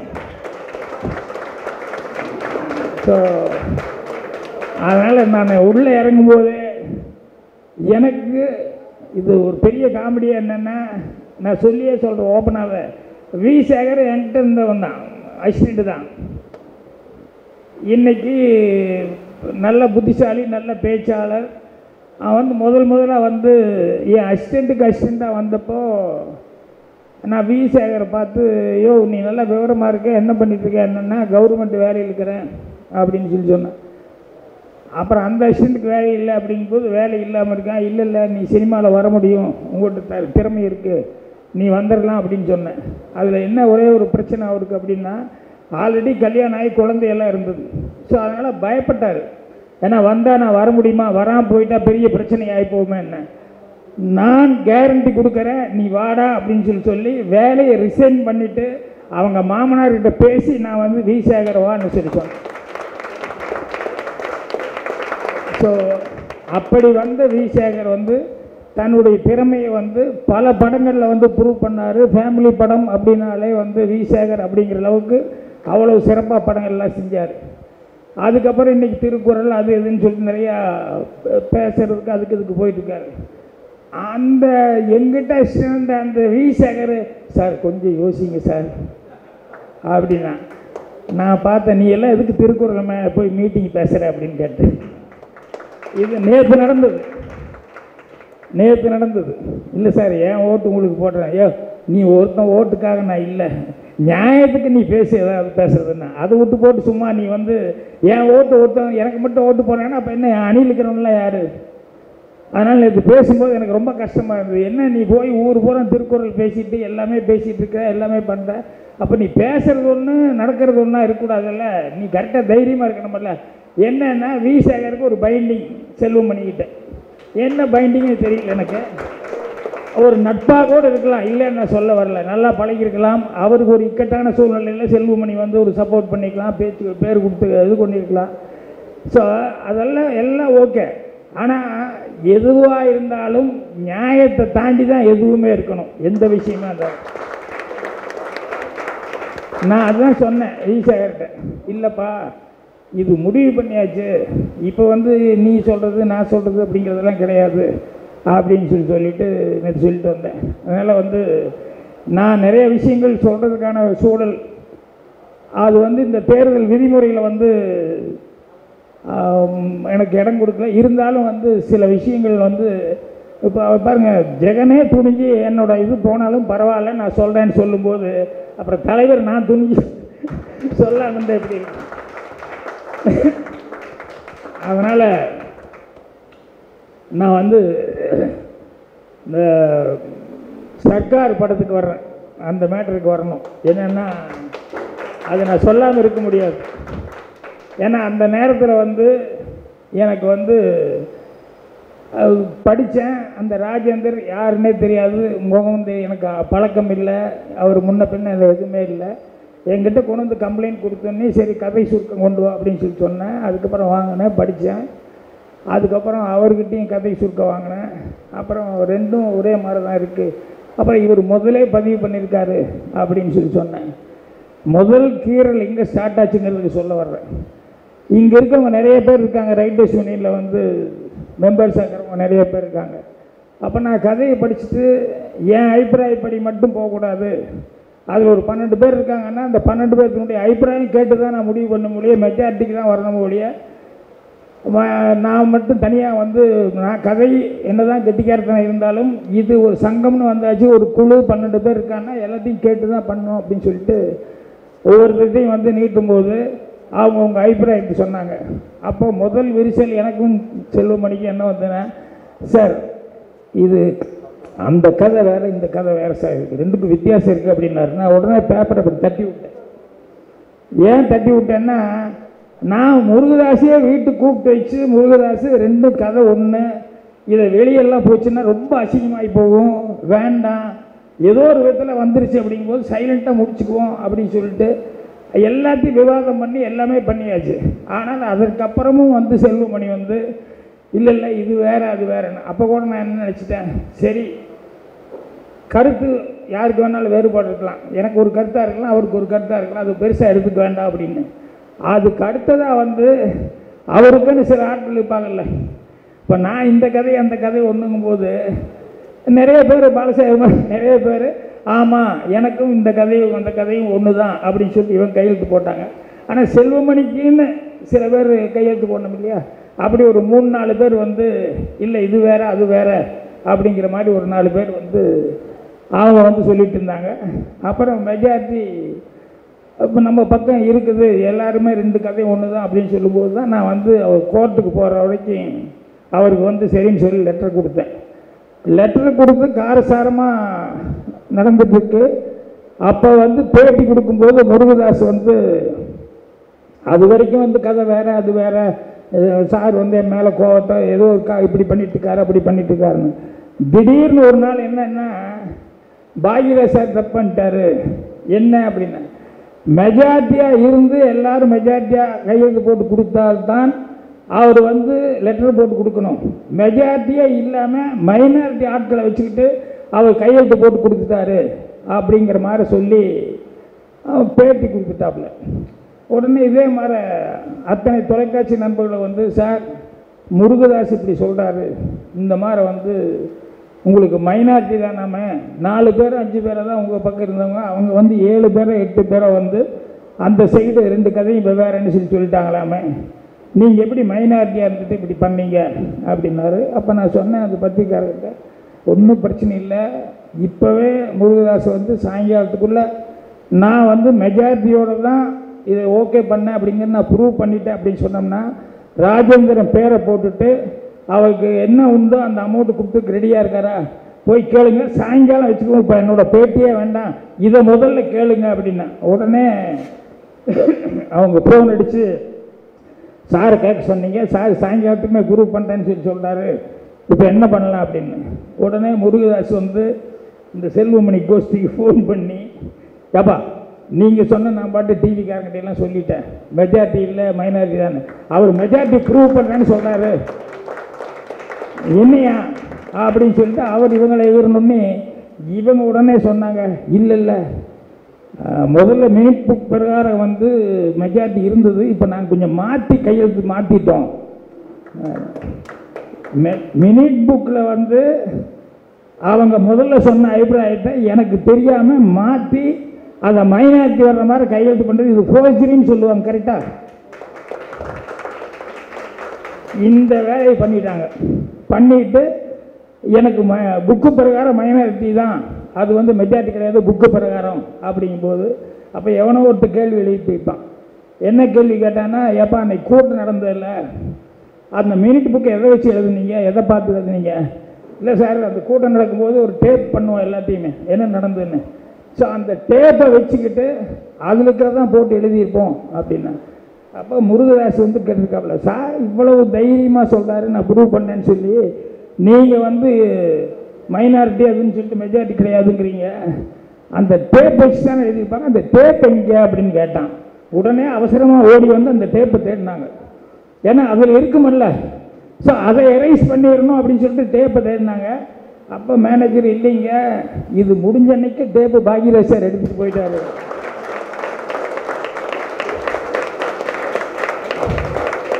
நான் எப்போ ஸ்மெல் பண்ணேனோ, ஒரு ஆள் தன்னுடைய கருத்து, இந்த கதை வேற அந்த கதை வேற, கருத்து சொல்கிறது வேற, தனக்கு கோஷ்டி சேர்த்துக்கிறது வேற, அதுக்கப்புறம் உச்சகட்டமாக போய் முருகதாஸை வந்து மைனாரிட்டி எப்படி இப்படி பண்ணாரு அப்படின்னு சொல்லி கேள்வி கேட்க வச்சான். அது வரைக்கும் பயந்து பேசியிருந்த முருகதாஸ் அவ்வளோ துணிச்சலாக தைரியமாக பேட்டி கொடுத்தாப்புல. அதுக்கப்புறம் நான் கொடுத்ததுக்கப்புறம் எல்லாரும் இந்த டேப்பை தேடினாங்க, அது இல்லை நான் தான் எடுத்துகிட்டு போய் வச்சுருக்கேன்னு சொன்னோன்னே, இதை வச்சு தான் அவர் ப்ரூவ் பண்ணுவார் அப்படின்னு சொன்னோன்னையுமே, அதோட முருகதாஸ் அந்த வந்து கேட்டாங்க பாரு அந்த பத்திரிக்கையாரங்க, இந்த டாபிக் விட்டுருங்க அப்படின்ட்டான். இந்த சேனலில் போய் கேளுங்கன்னு சொன்னாங்களே, இந்த டாபிக் விட்டுருங்க அப்படின்ட்டான். விட்டுருங்கன்னு சொல்லி சொன்னதுக்கப்புறம் அடுத்த நாள் வேறு வழி இல்லாமல் அவங்க வந்து சன் டிவியில் கூப்பிட்டு திட்டாங்க, நாங்கள் வந்து 2 கோடி ரூபா பணத்தை கட்டிடுறோம், அதனால் உன் பேரும் இல்லை அவன் பேரும் இல்லை, நான் படத்தை ரிலீஸ் பண்ணுறேன் அப்புறம் பார்த்துக்கோன்னா. அப்புறம் வேறு வழி இல்லாமல் அதே முருகதாஸ் அவர்கள் வந்து என்கிட்ட தனஜெயை நினச்சி எப்படியாவது கொஞ்சம் காம்ப்ரமைஸ் பண்ணுங்க, இப்படி பிரச்சனையாக இருக்குது அப்படின்னா. எதுக்கு சொல்ல வர்றேன் அப்படின்னா, ஒரு தப்பு பண்ணுறது அப்படிங்கிறது வந்து இது திட்டமிட்டு பண்ணுறதுங்கிறது கிரிமினல் வேலை. ஸோ என்னால் வந்து அது ஜீரணம் பண்ணிக்கவே முடியல. அப்போ நினச்சேன் நான் எப்படி சங்கத்தில் தலைவராக இருக்க முடியும், ஏன்னா ஒரு 5 பேர் 4 பேர் எனக்கு சப்போர்ட்டாக இருக்காங்க, ஒரு 6 பேர் வந்து கையெழுத்தே மாற்றத்துக்கு ரெடியாக இருக்காங்கன்னா இவங்களை வச்சுட்டு எத்தனை நாளைக்கு நான் காலம் தள்ள முடியும். அதனால் ரொம்ப வெக்ஸ் ஆகி போய் அடுத்த நாள் கோர்ட்டுக்கு போனேன். பேசாமல் கோர்ட்டில் வெயிட் பண்ணிட்டு இருந்தேன். அப்புறம் கோர்ட்டில் வந்து ஓகே அப்படின்னு சொல்லி இவங்க வாபஸ் வாங்கிக்கிறோன்னு சொல்லி சொன்னோன்னே எங்களை கேட்டாங்க, ஆமாம் சார் வாபஸ் வாங்கிக்கிறாங்க, சரி ஓகே அப்படின்ட்டாங்க. அப்புறம் பத்திரிக்கை வந்து சொன்னேன். அடுத்த நாள் இதே மாதிரி ப்ரெஸ்ஸை கூப்பிட்டு நான் என்னுடைய ரைட்டர்ஸ் யூனியன் இதை வந்து தலைவர் பதவி வந்து ராஜினாமா பண்ணுறேன்னு சொல்லி ராஜினாமா பண்ணிட்டேன். என்னன்னு கேட்டாங்க. இல்லைங்க என்னால் தொடர்ந்து இயங்க முடியாது, எனக்கு கரெக்டாக இல்லை அப்படின்னு சொல்லிட்டு. அப்போது இந்த 4-5 பேர் எனக்காக இருக்கிறவங்கன்னு ஒரு 5-6 பேர் இருப்பாங்க இல்லையா, இவங்களுக்கெல்லாம் தர்ம சங்கடம். இப்போ அவருக்கு என்னென்னா, இப்போ வந்து ஜெயிச்சதுக்கப்புறம் அவர் ரிசைன் பண்ணால் பேர் கெட்டு போவோமேன்னு சொல்லி சொன்னதுனால இப்போ பாருங்கள் எவ்வளோ கால்குலேட்டிவ் மைண்டுன்னு சொல்லி செல்வமணி முதல்ல ஒரு ரிசைன் லெட்டர் எழுதி எல்லாரையும் எழுதுங்க ரிசைன் லெட்டர் அப்படின்னு எல்லாத்தையும் ரிசைன் லெட்டர் எழுதி சொல்லி நீங்கள் போகிறதுனா நாங்கள் எல்லாருமே போகிறோம் அப்படின்னு சொல்லி சென்டிமெண்ட்டாக என்ன பிளாக் பண்ணார். இப்போ இத்தனை பேர் என்ன, ஒரு ஆள் நல்ல ஒருவர் உலகன்னு சொல்லுவாங்க இல்லையா, மழை பெய்யுன்னு, அந்த மாதிரி சங்கத்தில் நல்லவங்க 4 பேர் இருக்காங்க, இந்த தப்பான ஒரு 7-8 பேருக்காக நம்ம விட்டுட்டு போகணுமா அப்படின்னு சொல்லிட்டு வேறு வழி இல்லாமல் நான் மறுபடியும் அந்த ரிசைன் பண்ணதை வந்து கிழிச்சு போட்டு எல்லாரும் ரிசைன் லெட்டரையும் நான் கிழிச்சு போட்டு அதுக்கப்புறம் நான் கண்டினியூ பண்ணேன். இதெல்லாம் நடந்த உண்மை, இதை யாரும் மறுக்க முடியாது. ஏன்னா இங்கே இருக்கிறவங்க இருக்காங்க. ஸோ இதுக்கப்புறமாவது கரெக்டாகும் அப்படின்னு சொல்லி பார்த்தா அடுத்தது ஒரு படம், அதில் ஒரு பிரச்சனை. அந்த பிரச்சனை வரும்போது நாங்கள் சங்கத்தில் எல்லாருமே ஒரு முடிவு பண்ணி இந்த கதையும் அந்த கதை ஒன்று தான்னு இதுலேயும் மெஜாரிட்டி எல்லாம் முடிவு பண்ணதுக்கப்புறம் கூட இது இங்கே இல்லாமல் இங்கே நம்ம எழுத்தாளர் சங்கத்தில் என்ன முடிவு பண்ணுதோ அதுக்கு பெப்சி அதுக்கு ஒத்துழைப்பு கொடுக்கணும். ஆனால் அவர் தனியாக அவங்கள கூப்பிட்டு வச்சு ஒரு பஞ்சாயத்து பண்ணி இந்த ஆளுக்கு பேரே வராமல் இந்த ரைட் இருக்கானே அவனுக்கு பேரே வராமல் இருட்டடி பண்ணி படத்தை ரிலீஸ் பண்ணி விட்டார் செல்வமணி. இது செகண்ட் டைம் நடந்தது. 3வது தடவை ஒரு பிரச்சனை வந்தது. அந்த பிரச்சனை வந்தப்பவும் அப்படி தான். நாங்கள் பஞ்சாயத்து பேசணும்னு நினச்சிட்டு இருக்கும்போது இவர் தனிப்பட்ட முறையில் இந்த ப்ரொடியூசர்கிட்ட போய் பஞ்சாயத்து பேசிகிட்டு இருந்தார்.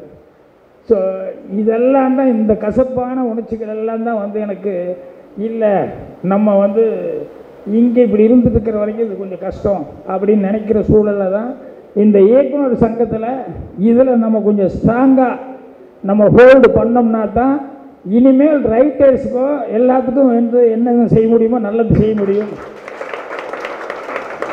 அது மட்டும் இல்லாமல் இங்கேயே இவ்வளவு நடக்குது அப்படின்னா, நான் தலைவராக இருக்கிறேன், அவர் துணைத் தலைவர், இங்கேயே இவ்வளோ நடக்குதுன்னா அங்கே எல்லார் குடும்பமுமே அவர் கையில் வச்சுட்டு இருக்காரு இங்கே இயக்குனர் சங்கத்தில்.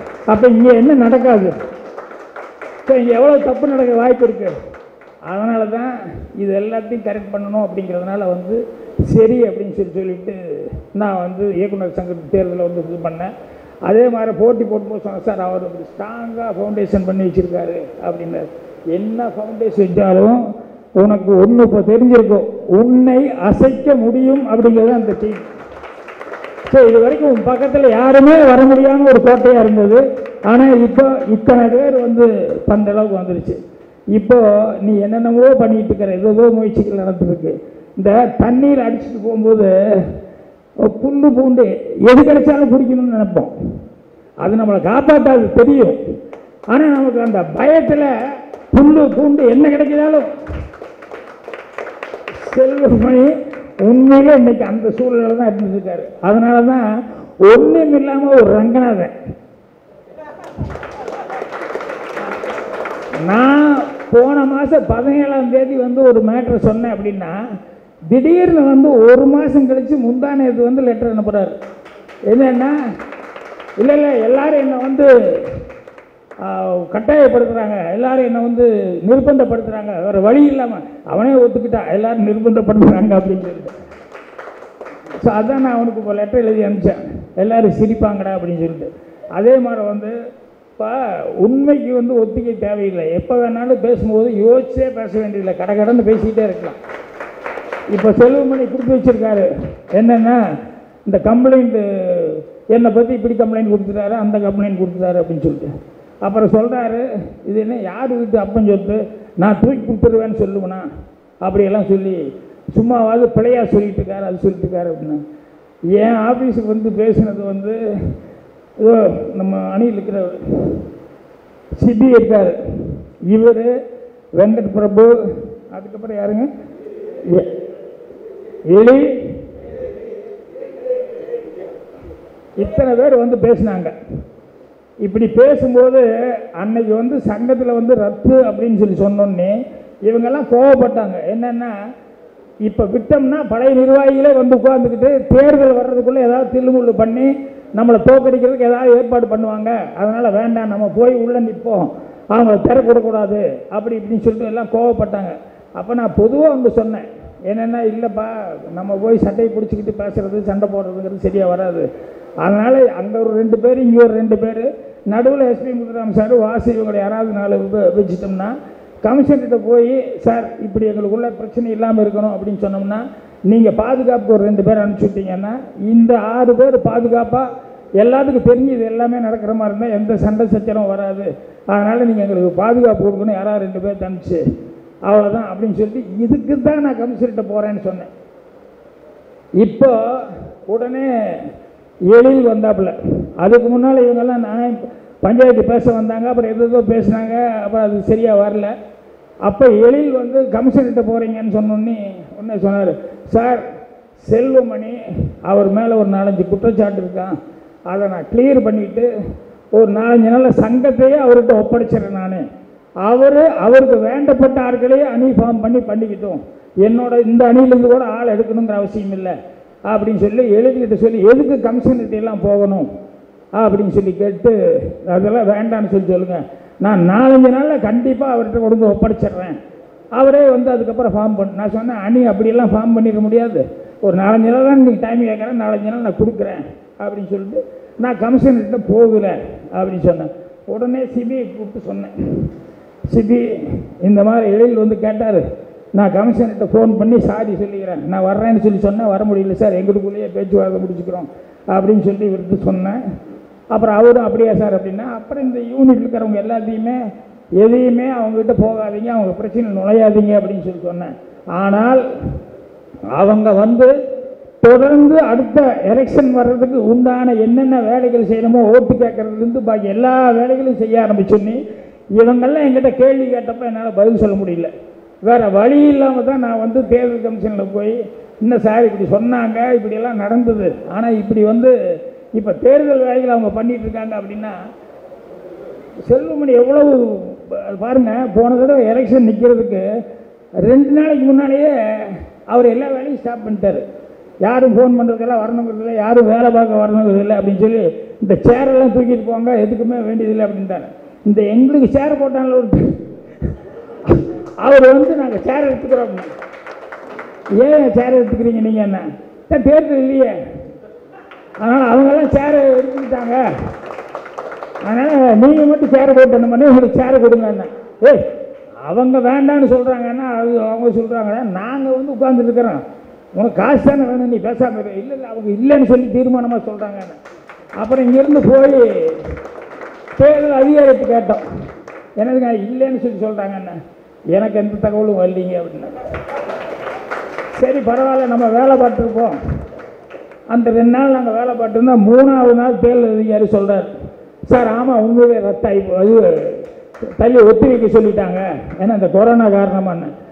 நமக்கு தெரியல, தேர்தல் இல்லை, இந்த செல்வமணிக்கு எப்படியா தெரிஞ்சது? அப்போ எங்கெங்கே எத்தனை நாளை வச்சுருக்கணும் இவர். ஸோ இப்போ நம்ம ஆளு கேட்டாங்க, சார் போன தடவை ஏமாந்துட்டோம், 2 நாள் எக்ஸ்ட்ரா சேரு காசு கொடுத்து இந்த மாதிரிலாம் உட்காந்துருந்தோம், சோறு தின்ட்டு உட்காந்துருந்தோம். இப்போ நீங்கள் அவங்க சொன்னாங்க சங்கத்தை ஒப்படைக்கிறேன்னு சொல்லி சொன்னாங்க, நீங்களே அணி ஃபார்ம் பண்ணிக்கிறேன்னு சொல்லிட்டு எங்களை எல்லாம் உட்கார வச்சுருக்கீங்க. நாளைக்கு திடீர்னு வந்து அவங்க தேர்தல் கொண்டு வந்துட்டாங்கன்னா நம்ம எப்போ போய் வேலை பார்க்குறது? நம்மளால் வேலையே பார்க்க முடியாது. அதனால் நீங்கள் உடனடியாக ஏதாவது ஒன்று பண்ணுங்கள், அந்த சங்கத்துக்கு அவருக்கு எழுதுங்க தேர்தல் அதிகாரிக்கு அப்படின்னுலாம் சொல்லி அதுக்கப்புறம் தான் தேர்தல் அதிகாரிக்கே நான் இது பண்ணேன். அன்னைக்கு அதே மாதிரி 27 தேர்தல் எங்களுக்கு வரல லெட்ரு, ஆனால் செல்வமணி 27 தேர்தல்னு அவருக்கு துரிதமாக இது பண்ணேன். ஸோ எங்கெங்கே ஆட்களை வைக்க முடியுமோ அவ்வளோ இடத்துல ஆட்களை வச்சு எல்லாம் பண்ணிருக்காரு. இதனால தான் விசேகரெல்லாம் பயந்துட்டான். என்னென்னா சார் வந்து அவர் பேர் தப்பாயிட்டா என்ன பண்ணுறது, அதனால் செல்வமணி கூட மோதனமா சார் அப்படின்னு சொல்லிட்டு. அப்படியெல்லாம் இல்லை. நாங்கள் ஒரே ஒரு இது என்னென்னா நல்லது நடக்கணும், ரைட்டர்ஸ் யூனியனில் போகிற வரைக்கும் நம்ம வெளியே இருக்கிற வரைக்கும் எனக்கு பிரச்சனை இல்லை. ஏன்னா சரி எங்கேயோ என்னமோ நடந்துருக்குது அப்படின்னு சொல்லி விட்டுட்டேன். உள்ளே போனதுக்கப்புறம் தப்பு நடக்கும்போது என்னால் தாங்கிக்க முடியல, அதனால தான் தைரியமாக இருந்தேன். அதே மாதிரி தான் இப்போவும் வந்து இந்த சங்கத்தில் அங்கேயே எவ்வளோ தப்பு நடக்குதுன்னா அப்போ இந்த சங்கத்தில் அது 15-20 வருஷம் எவ்வளோ நடக்கணும். இப்போ ஒரே ஒரு இது நல்லா சம்பாதிச்சு ஆண்டு அனுபவிச்சு இருந்து பழகிட்டாங்க. இது இப்போ இடத்த காலி பண்ணு அப்படின்னா அவனால் அதை முடியவே முடியல. அது மட்டும் இல்லை, செல்வமணிகிட்ட வேற ஒன்று சொல்லிட்டாங்க, சார் ரைட்டர்ஸ் யூனியன் பண்ணிட்டாரு, இப்போ டைரக்டர்ஸ் யூனியன், அடுத்தது அங்கே தான் பெப்சி தான். நான் பெப்சி ஐடியாவே இல்லை. ஆனால் இப்படி சொல்ல சொல்ல அவர் அறியாமையே அவருக்கு ஒரு பயம். அதனால் இப்போ என்ன சொல்கிறது எது சொல்லுன்னு தெரியாமல் நான் முதல்ல சொன்ன நல்ல உதாரணம் தான். தண்ணி அடிச்சுட்டு போகும்போது என்ன புல்லு பூண்டு என்ன கிடைச்சாலும் பிடிக்கணும்னு நினைப்பாங்க இல்லையா, அந்த சூழலில் அவர் இருந்திருக்காரு. நேற்று ஒரு பதிவில் வந்து உதாரணம் சொல்கிறார். தூரம் நின்று போச்சுல சிவராமனுக்கு வந்து நான் கொஞ்சம் ஆயில் பூசி விடுவேன். எங்கூட துணை மாப்பிள்ளையாக வந்தான். ஒரு ஆயா வந்து சொல்லி என்னை விட அவன் அழகாக இருக்கான்னு சொன்னோன்னே அடுத்த நாள் அவனுக்கு ஆயில் பூசி கூப்பிட்டு போவேன். நீ ஒரு டைரக்டரு, இது காமெடிக்காக பண்ண சீனு, பாக்யராஜ் இப்படித்தான் அடுத்தவங்களுக்கு வந்து கறி பூசுவார். என்னையா உதாரணம்? உன்னுடைய உதாரணம் என்ன? ஸோ உச்சகட்ட பிபிக்கு நீ போயிட்டாங்கிறத இந்த மாதிரி இதெல்லாம். இப்போ ஒரு படத்தில் ரேப் சீன் வருது, செல்வமணியே ரேப் பண்ணுறான்னு நான் சொன்னால் நல்லா இருக்குமா? இல்லை, எதை உதாரணம் சொல்கிறதுன்னு ஒரு கணக்கு வேண்டாமா? ஒரு காமெடிக்காக சொல்லி உலகம் போல இன்னைக்கு வரை யோசிச்சுட்டு இருக்கான். அதை எடுத்துட்டு பாக்யராஜ் கேரக்டரே அதுதான்னா நீ என்ன நீ டைரக்ஷன் பண்ண, எப்படி டைரக்ஷன் பண்ண? இப்போ நீ நல்லா ஓடின படம் நீ டைரக்ஷன் பண்ணதெல்லாம் எனக்கு சந்தேகமாக இருக்கு. நீ தான் பண்ணியா இல்லை யாராவது கூட இருந்து பண்ணாங்களா? நல்லா அவர் எனக்கு பாக்யராஜ் அவர்கள் நாகரீகமான முறையில் என்னை வந்து குற்றம் சொல்லியார். நாகரீகமெல்லாம் ஒரே மாதிரி தான் நான் சொல்லுவேன். இப்படி என்ன பாலிஷாக சொல்லணும் அவ்வளோதான். ஆனால் அந்த உண்மையை சில நேரங்களில் சொல்லும்போது அந்த பாலிஷாக இருக்கிறது கொஞ்சம் ஹார்ஷாக இருக்குது. அந்த மாதிரி இன்னைக்கு வந்து இப்போ அவருதே துணிஞ்சிட்டாரு. யாரு என்ன போனால் போயிட்டு போகுதுன்னு. இப்போ நானும் அதுதான் துணிஞ்சிட்டேன். என்னென்னா என்ன நடந்தது, எதுக்காக நடந்தது, இதெல்லாம் சொல்ல வேண்டிய ஒரு சூழல் வந்துருச்சு. அதனால் சொல்லிட்டேன், பத்திரிக்காரங்களுக்கு வந்து நிறைய விஷயங்கள் நான் சொல்லாமல் இருந்தேன். இதெல்லாம் எதுக்கு, பரவாயில்ல எல்லாரும் ஒரே இடத்துக்குள்ளே வந்திருக்கானோ. இப்போ கடைசியாக சொல்லும்போது கூட ஒரு உதாரணம் என்ன சொன்னேன்னா, நம்மளாம் இந்தியன் பிளேயர்ஸு நடக்கிறது ஐபிஎல் மேட்ச் மாதிரி. அதனால் ஸ்டேட் நடக்கிற மேட்ச். ஆனால் நம்மளாம் இந்தியன் பிளேயர்ஸு, அதனால் இது பெருசாக எடுத்துக்க வேண்டாம், நாகரிகமாக எடுத்துக்கோன்னு. இதுக்கு மேலே நீ எப்படி சொல்ல முடியும் நான்? ஆனால் இதையும் மீறி அவர் பேட்டி போட்டுக்கிட்டே இருக்காரு. அப்புறம் நேற்று கொடுக்குற பேட்டியை வந்து சிபி எழுந்திரிங்க, இதை வந்து இதுதான் இவர் பண்ணுவார்னு 4 நாளைக்கு முன்னாலேயே சொல்லிவிட்டேன். செல்வமணி என்ன பண்ணுவார், என்ன அடுத்து வரப்போகுது அப்படின்னு சொல்லிட்டு உண்டா இல்லையாங்க? இது எல்லாமே எனக்கு அவர் இப்படி போவார், இப்படி வருவார், அப்படி தான் வருவார்னு எனக்கு தெரியும். அதனால் அவர் என்ன பண்ணாலும் பரவாயில்ல, நம்ம பக்கம் நியாயம் இருக்குது, உண்மை இருக்குது. அதனால் துணிஞ்சு என்ன ஆனாலும் பரவாயில்லன்னு சொல்லிட்டு ஃபைட் பண்ணணுன்னு தான் வந்திருக்கோம். ஸோ அதனால் உறுப்பினர்கள் எல்லாருக்கும் உண்மை தெரியணும் அப்படின்னா கடைசியாக ஒரு பாயிண்ட், அது இங்கே சொல்கிறது யோசித்தேன், இருந்தாலும் சொல்கிறேன். நல்ல பாயிண்ட், அதை மிஸ் பண்ணிடக்கூடாது. என்னென்னா இப்போ எல்லாருமே என்ன சொல்லிகிட்டு இருக்காங்கன்னா, கொரோனா டைமில் எவ்வளோ பெரிய ஹெல்ப் பண்ணியிருக்காரு, என்ன செல்வமணி இவ்வளோ பெரிய ஹெல்ப் பண்ணியிருக்காரு கொரோனா டைமில், என்ன அவரை போய் இப்படி சொல்கிறீங்களே, இந்த அளவுக்கு அவர் பண்ணியிருக்காரு, இந்த அளவுக்கு கரெக்டு பண்ணார் இல்லைன்னு சொல்ல. ஆனால் யார் இதுக்கெல்லாம் பணம் கொடுத்தா, யார் பண்ணாங்க, யாருக்காக பண்ணாங்க? எல்லாம் ஒட்டுமொத்த தொழிலாளர்களுக்காக. மணிரத்னம் இவங்களுக்கு நல்ல, டைரக்டர்ஸ் யூனியனுக்கு நல்ல, மொத்த சங்கத்தை எல்லா தொழிலாளர்களுக்காக பண்ணது. அதே மாதிரி ஜீவிதா ஃபவுண்டேஷனா, ஜீவிதா அறக்கட்டளை, பூமிகாவா, பூமிகா அறக்கட்டளை, அவங்களும் ஹெல்ப் பண்ணாங்க. இவங்கெல்லாம் எதுக்கு பண்ணாங்க? எல்லாத்துக்கும் சேர்த்து பண்ணாங்க. ஆனால் நீ வந்து என்னமோ நீ உங்கள் வீட்டிலேருந்து காசு எடுத்து வந்த மாதிரியே இது வரைக்கும் சொல்லிட்டு இருக்க வழிய, நீ உண்மையை வந்து சொன்னியா? நீ என்ன, நான் தெரியாமல் கேட்குறேன். நம்ம ஆளுக்கு கேட்டாங்க ஒருத்தர், ஏப்பா இவ்வளவு பண்ணார் கொரோனாக்கு, அதை பண்ணோம் இதை பண்ணோன்னு திருப்பி அவரே சொல்லியிருக்காரு. கொடுத்த ஒரு மனிதனுக்கு ஒரு பாராட்டு விழா நடத்தினேன் அன்றைக்கி இது வரைக்கும். அவரை கூப்பிட்டு வச்சு, அவர் இங்கே தான் இருக்கார், அவரை கூப்பிட்டு வச்சு இத்தனை பேர்த்துக்கு இவ்வளவு நேரத்தில் இவ்வளோ கோடி செலவு பண்ணீங்க, உங்களை நினைக்கும் போது எங்களுக்கு பெருமையாக இருக்குது அப்படின்னு சொல்லிட்டு நீ இனிமேல் சொல்லுவார் பாரு, நாங்கள் ஐடியா பண்ணோம், ஆனால் கொரோனா இருந்தனால நாங்கள் மிஸ் பண்ணிட்டோம், இனிமேல் நாங்கள் பண்ண போகிறோம், ஏன்னா நாங்கள் லீடு கொடுத்துட்டோம்ல, இனிமேல் சொல்லுவார் நாங்கள் கிராண்டாக பண்ண போகிறோம் அப்படின்னு சொல்லிட்டு. ஸோ இதுக்கு முன்னால் எவ்வளவு மேக்ஸிமம் பிளான் பண்ண முடியுமோ அப்படியெல்லாம் பிளான் பண்ணியே 20 வருஷம் காலம் கடத்திட்டார். ஆனால் இனிமேல் அப்படி காலம் கடத்த முடியாது. என்னென்னா உண்மை என்றைக்காவது ஒரு நாளைக்கு வெளியே வர்றதுக்கான ஒரு சூழல் வரும். இன்றைக்கி வந்துருச்சு. இப்போ இவங்க எல்லாமே வந்து என்னென்னா, நான் வந்து நீங்கள் வாங்க அப்படிங்கிற மாதிரி சொல்லி நான் சேர்த்துனது அப்படிங்கிறது இல்லை. நான் பாண்டியராஜனவா பார்த்திபனவா அப்படின்னு சொன்னேன். ஒரு எங்கிட்ட ரைட்டர்ஸ் யூனியனில் தானால பாலசேகர் வாங்க, அதே மாதிரி சாயிரமணி வாங்கன்னு இப்படி ஒரு 4-5 பேர்த்த தான் நான் வந்து ஏன்னா நான் அனிஃபார்ம் பண்ணுற ஐடியாவிலையும் இல்லை. எங்கள் டைரக்டருக்கு நான் நிற்கலான் இருக்கேன்னு தான் சொன்ன வழிய, இவர் போய் எல்லாத்தையும் வந்து ஃபோட்டோலாம் வந்ததுக்கப்புறம் வேறு வழியே இல்லாமல் நம்ம அனிஃபார்ம் பண்ணும்போது, ஏற்கனவே உனக்கு எதிர்ப்பாக இருந்தவர்கள், உன்னை பிடிக்காதவர்கள், நீ செய்யும் தப்பை வந்து கண்டிச்சிருந்தவங்க, இந்த ராஜா கார்த்திக் இவரெல்லாம் கண்டித்தப்போ வெளியே அனுப்பப்பட்டாங்க. அதுக்கப்புறம் சுயேட்சையை நின்று ஜெயிச்சு வந்தார். இப்போ அதே மாதிரி அவன் வேல்முருகன், அவன் சுயேட்சையாக 2 தடவை நின்று ஜெயிச்சு வந்தான். நீ தீய சக்தின்னு சொன்னா, அப்போ இவங்களை தேர்ந்தெடுத்தவங்களாம் தீய சக்தியா? மெம்பர்ஸ் தானே அவங்களை செலக்ட் பண்ணாங்க, அவங்க என்ன தீய சக்தியா? ஸோ அதனால் அபாண்டமாக பழி போட்டு இவங்களெல்லாம் இது பண்ண நினைக்கிறேன். இவங்கெல்லாம் உண்மையிலேயே அவர் பண்ண தப்பு பிடிக்காம இவங்கெல்லாம் எதிர்பார்த்துக்கிட்டே இருந்தாங்க ஒரு தருணம் வரும்னு.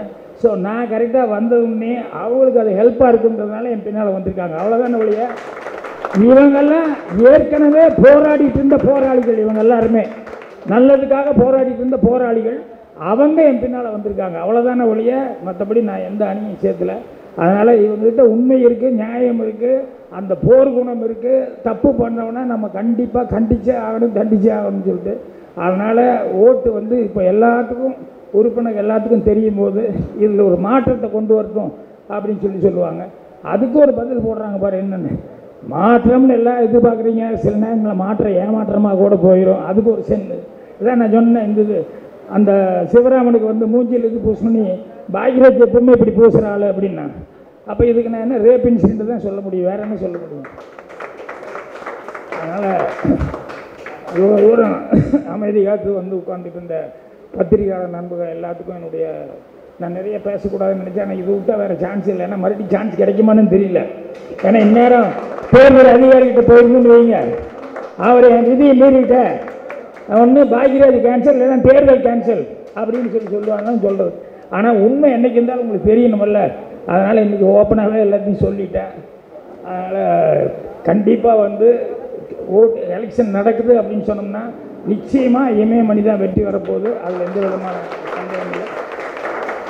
உண்மை தெரிஞ்ச பத்திரிகையாளர் நண்பர்கள், ஊடக நண்பர்கள் உங்களுடைய மேலான ஒத்துழைப்பு கொடுக்கணும் அப்படின்னு சொல்லி மனதார எங்கள் அணியின் சார்பாக கேட்டுக்கிறேன். நன்றி, வணக்கம்.